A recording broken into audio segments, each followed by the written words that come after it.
కథ కాదు జీవితం.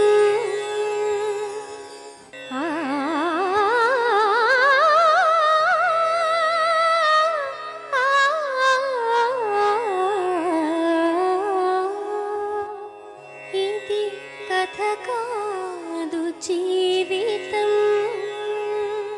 నమస్కారం. బతుకు జట్కా బండి కార్యక్రమానికి మీ అందరికీ స్వాగతం. ఇది కథ కాదు జీవితం. నిప్పు సక్రమంగా ఉపయోగిస్తే దీపం అవుతుంది, ఇంటికి వెలుగునిస్తుంది. కానీ మన చేతిలో నిప్పు ఉంది కదా అని దాన్ని ఎదుటివారిపై ప్రయోగించాలని చూస్తే అది మనల్ని కాల్చేస్తుంది. విషయాన్ని అర్థం చేసుకోకుండా కొందరు తమ జీవితాన్నే ఎలా నాశనం చేసుకుంటున్నారో ఈరోజు ఎపిసోడ్లో చూస్తారు. రాజేష్ సామాన్య కుటుంబానికి చెందినవాడు. ఒక తమ్ముడు, అమ్మ కష్టపడి జీవిస్తారు. ఒక విధంగా చెప్పాలంటే అమాయకత్వం, తెలియనితనం కలగలిసిన మనస్తత్వం రాజేష్ది. సంధ్య రాజేష్ భార్య, 10వ తరగతి చదివింది. చాలా తెలివైన అమ్మాయి, నేర్పరి. వాళ్ళకి 2 ఆడపిల్లలు. రాజేష్, సంధ్య సొంతంగా ఒక ఇల్లు కట్టుకున్నారు. ఆ ఇల్లు కట్టుకున్న తర్వాతనే ఆనందంగా జీవితం సాగించలేకపోయారు. రాజేష్ అమ్మ మాట, తమ్ముడి మాట విని తనను కొడుతున్నాడని రాజేష్ను విడిచి సంధ్య వెళ్లిపోయి 498 కేసు వేసింది. రాజేష్, అమ్మ, తమ్ముడు జైలు పాలయ్యారు. రాజేష్, సంధ్య విడిపోయారు. సంధ్య వేరే చోట ఉంటూ ఉద్యోగం చేసుకుంటూ బ్రతుకుతోంది.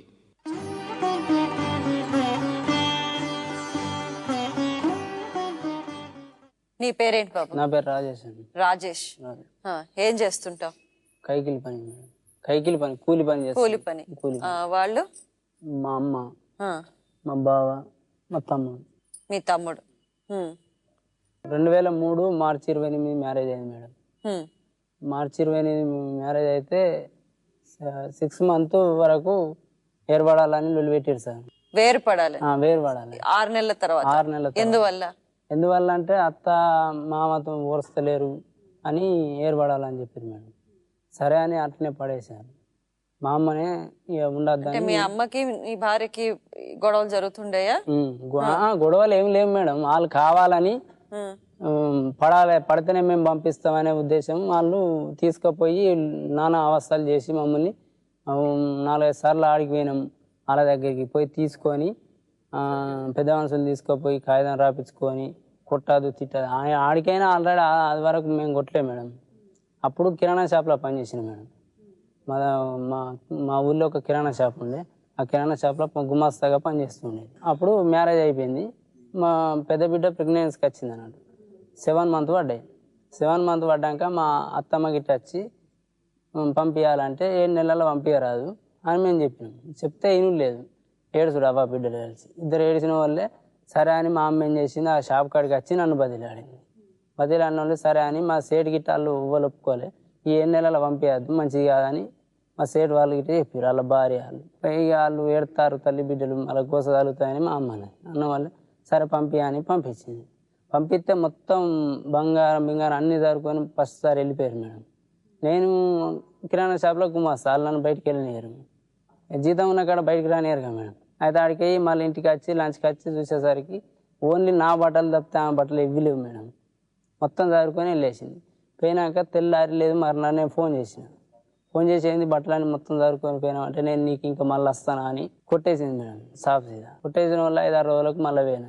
ప్రెగ్నెన్సీతో ఉండేగా మేడం. చూసేద్దామని పోయినా. పోతే మమ్మల్ని మా అమ్మ, నేను, మా బావ పోతే మమ్మల్ని ఒక విపరీతమైన గెదుముడు అన్నట్టు వాళ్ళు. నువ్వు చెప్పేదంతా జరిగింది, తర్వాత జరిగింది చెప్తున్నావు. అసలు ఎందుకు ఆ అమ్మాయికి అసలు అంత ప్రాబ్లం ఏంటి అని? ప్రాబ్లం ఏంటంటే ఆమె ఏంటంటే మేము మా పరిస్థితి లేని పరిస్థితి మేడం. అయితే వాళ్ళు ఏమని ప్లాన్ వేసారంటే నాకు ఈ లగ్గమైనాక ఒక 2 నెలలు 3 నెలలు ఉంచి మా ఇంటికి రప్పించుకుందామని వాళ్ళు ప్లాన్ వేసారు మేడం.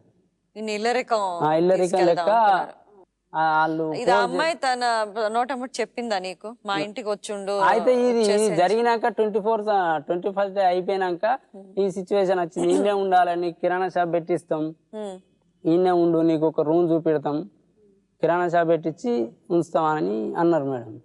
అంటే నాతోని కాదు, నేను కష్టడానికి నేను మీకేం కాదని రాసేలా అని చెప్పిన మేడం. అట్లయితే మేము దూలం అని అన్నారు. 21కి పోయినాం. మేము ఆడనే మంచిగా మా అమ్మ పావులెత్తు గొలుసు అది ఇది పట్టుకొని ఇక మేము అందరం కలిసిపోయినాం. పోయినాక ఆడ సుత మమ్మల్ని పెద్ద పట్టించుకోలేదు. మేము అంతా గాయ చేసారు. సరే పోనీ అని సపరేట్కి వెళ్ళి వచ్చాను. 5 నెలల్లో మళ్ళీ ఫోన్ చేస్తే ఒక 2-3 పెద్ద మనుషులు పట్టుకొని రా తోలుతాం అప్పుడు అని మళ్ళీ అన్నారు. అన్న వాళ్ళు ఒక పెద్ద మనిషిని పట్టుకొని పోయినాం. అప్పుడు పంచాయతీ అయింది. కాగితం రాసిస్తే తోలుతామని అన్నారు మేడం. అయితే ఆ పెద్ద మనిషి ఉండే అవసరం లేదని పెద్ద మనిషి అన్నాడు. ఇక పాప పుట్టింది, విడిచిపెడితే బాగుండదు అని నేను సరే అని అంగీకారానికి ఒప్పుకొని కాగితం రాసిచ్చి తోలుకొని వచ్చేసినాం మేడం. ఎందుకంటే పాప పుట్టినాక మనం మళ్ళీ వెనకకు పోవద్దనే ఉద్దేశం కొద్దిగా రాసిచ్చి తోలుకొని వచ్చినాం. తోలుకొని వచ్చినాక మంచిగానే ఉన్నది. మళ్ళీ ఒక 1 year 1.5 year దాకా మంచిగానే ఉన్నది. మళ్ళీ మంచిగానే ఉంది అంటే ఇక అప్పటికి వేరే మేము అలాగే ఇక మంచిగానే ఉన్నాం. అయిపోయింది. మళ్ళీ మా చిన్న బిడ్డ మళ్ళీ ప్రెగ్నెన్సీకి వచ్చింది. ఆమెని ప్రెగ్నెన్సీ రాకముందు అపెండిక్స్ అయితే ఏమైందంటే అపెండిక్స్ అని కడుపు నొప్పి లేచింది మేడం. మా చిన్న బిడ్డ కడుపుకు రాకముందుకి అపెండిక్స్ అని వచ్చిన వాళ్ళే వాళ్ళ అమ్మకు ఫోన్ చేసింది. ఇట్లా అపెండిక్స్ మరి నాకు నొప్పి తయారైంది, ఏడున్నావా నువ్వు రామ్మ అంటే అన్నది కదా సావని బతికని నువ్వు ఆయన జిమ్మారే అని వాళ్ళ అమ్మ కొట్టిపడేసింది మేడం. నువ్వు చచ్చిన ఆయన జిమ్మారే బతికిన ఆయన జిమ్మారే అని వాళ్ళ అమ్మ పెట్టేసింది ఫోన్. పెట్టేసినాక నేను డబ్బులు వాళ్ళు అడుగుతలేరు, నువ్వు ఎందుకు అట్లా మాట్లాడుతున్నావు అంటే నీ ఇష్టం అల్లుడా నువ్వేమైనా చేసుకో అన్నది. నాన్న వల్లే సరే అన్న మాకు ఆర్ఎంపీ డాక్టర్ దగ్గర ఆయన పట్టుకొని పోయి జాయిన్ చేయించిన, ఆపరేషన్ చేయించిన. అయితే ఈ ఆపరేషన్ అని తెలిసి ఆమె ఏం చేసిందంటే మహారాష్ట్ర ఇంకో బిడ్డ దగ్గరికి వెళ్ళింది మేడం. ఆపరేషన్ అయితే వాళ్ళు అరుచుకోవాలని ఆమె అటు పోయినాక మా అమ్మ ఉండి మా అమ్మ వచ్చింది. ఇక మా అమ్మ మొత్తం అరుచుకున్నది. అరుచుకున్నాక 3 రోజులకు 4 రోజులకు మళ్ళీ మా ఆయన రమ్మను అంటే నేను మళ్ళీ పోయినా. కిరాణా షాపులు ఉన్నన్ని 8 రోజుల పడి హాస్పిటల్లో ఉండాలంటే ఉండనేరుగా మేడం. 1 రోజు 2 రోజులు అంటే లీవ్లు ఇస్తారు, అంతకంటే ఎక్కువనైతే ఇయ్యరు. ఇక చిన్న బిడ్డ మళ్ళీ ప్రెగ్నెన్సీకి వచ్చింది. హాస్పిటల్ పోతానా తీసుకొస్తానా అంత అరుచుకుంటాను నేనే. అయితే మళ్ళీ చిన్న బిడ్డది ప్రతిమ హాస్పిటల్లో డెలివరీ అయింది. డెలివరీ అయినాక వచ్చింది, అరుచుకున్నాక మళ్ళీ నెల 15 రోజులు అయినాక 21st అయినాక మళ్ళీ తోలుకొని పోయింది మేడం. మళ్ళా గిదే ప్రాబ్లమ్స్ మళ్ళీ తోలా అని ప్రాబ్లం చెప్తే మళ్ళీ పోయి మళ్ళీ చీటి మాటి వెళ్ళిపోయి రాను అంటానికి ఇంకేమన్నా కారణం ఉండాలి కదా. అయితే కారణం అంటే ఇదే కారణం చేస్తాను మేడం, నాకు వేరే కాడ ఉండాలి. ఎందుకని ఎందుకు మీ అత్తవారింట్లో ఉండటానికి ఎందుకు ఇష్టపడలేదు? అత్తవారింట్లో అయినా కానీ వేరే కదా మేడం. చూసుకుంటున్నారా? బాగానే చూసుకుంటున్నాం. ఆమె ఏమనేది లేదు, చేసేది ఏం లేదు. కానీ కాకుంటే నేను అనేది అడిదిక్కు రావాలి. అల్లాకి అన్నదమ్ములు లేరు మేడం. కోడలికి సరిగ్గా పడదా? ఆమెకు నాకేం లొల్లులు లేవు అంటే 4 ఉట్టిచ్చుడు కూడా ఉట్టిస్తారు. అయితే ఈయనతోటి నేను చిన్న కొడుకుతోటి నేనైతే ఈయన ఎన్నడో ఏర్పడ్డాడు. ఆయనకు నాకేం సంబంధమే లేదు. ఆయనకేం నేను అప్పేయలే ఉప్పేయలే. ఆయన నాకేమీ ఇక పెద్దగారిగా దాకా చేసి పెట్టరా. ఇంటికి పెద్దోడు ఉండదు దీని ఇంట్లో కొంత మాటకారి అన్నట్టుగా. మాట అంటే బాగా ఏం మొరదోపు కాదు, కొద్దిగా మాటకారి. ఈమెకి ఈ కొడుకుని తప్పించుకొని పోతే ఈ చిన్న కొడుకుతోటి ఎట్లా పూరి కడుతుందా అని ఆమె ఆ పద్ధతిగా కట్టి ఆయనతో పోయి మొన్న మళ్ళా ఈ అరకట్నం కేసు పెట్టిపోయింది. 2 సంవత్సరాలు తెమ్మని డిమాండ్ చేసావా? అనుకోకుండా బొక్కలల్లో నీరు వచ్చింది మేడం. అయితే తీపించుకుంటే మంచిగా ఉన్నట్టే 40-50 వేలు కావాలన్నాడు. అంటే అన్ని డబ్బులు వెళ్ళే సార్ అని బతిలాడిన, రిక్వెస్ట్ చేసుకున్నా. 15 రోజుల మందులు రాయించుకున్నా. 15 రోజుల వరకు ఆ మందులతో కొంచెం క్యూర్ అయింది. క్యూర్ అయినాక మళ్ళీ పోతే బాబు నువ్వు ఎడి చేసి నీరు దించుకోవాలి, 40-50 వేలు అయితే అని ప్రైవేట్ దవాఖాన చెప్పింది మేడం. చెప్పిన వాళ్ళు అంత స్తోమత లేదు సార్, ఏదైనా వేరే మార్గం ఉంటే చెప్పారు సార్ అంటే 6 నెలల కోర్సు ఉంటుంది అది వాడాలి అన్నాడు. అన్నవల్లే ఒక 4 నెలలు తప్పకుండా వాడినా మేడం. మళ్ళీ 1 నెల డబ్బులు వెళ్ళకపోయేసరికి 1 నెల మిస్టేక్ అయింది. 1 నెల మిస్టేక్ అయ్యి మళ్ళీ నెల తెద్దామనే వరకు అప్పుడు సుతం మళ్ళీ వీలు పడకపోయేసరికి మళ్ళీ దగ్గు మొత్తం మళ్ళీ యథావిధిగా మళ్ళీ స్టార్ట్ అయింది. అంటే మళ్ళీ స్టార్ట్ అయిన వాళ్ళే చెల్మడానందరావు మళ్ళీ హాస్పిటల్ వేరే పోయి ఆరోగ్యశ్రీ కార్డు పట్టుకపోయి చూపెట్టిన వాళ్ళు ఆయన బాబు నాకు డబ్బులు అవసరం లేదు, ఒక మెడిసిన్ నువ్వు పెట్టుకో నేను తీసేస్తా అని చెప్పిండు ఆయన. చెప్పిన వాళ్ళే సరే సార్ అన్న వాళ్ళే అది తీసి రిపోర్ట్ హైదరాబాద్ పంపిద్దాం, అది ఏమని తెలుతుందో దానికి ఆలోచిద్దామని ఆ సార్ చెప్పిన వాళ్ళే సరే అన్నం పోయినాం. మా భార్య నేను పోయినాం, మా అమ్మ 4-5 మా ఫ్రెండ్స్ వాళ్ళు వీళ్ళు వచ్చారు.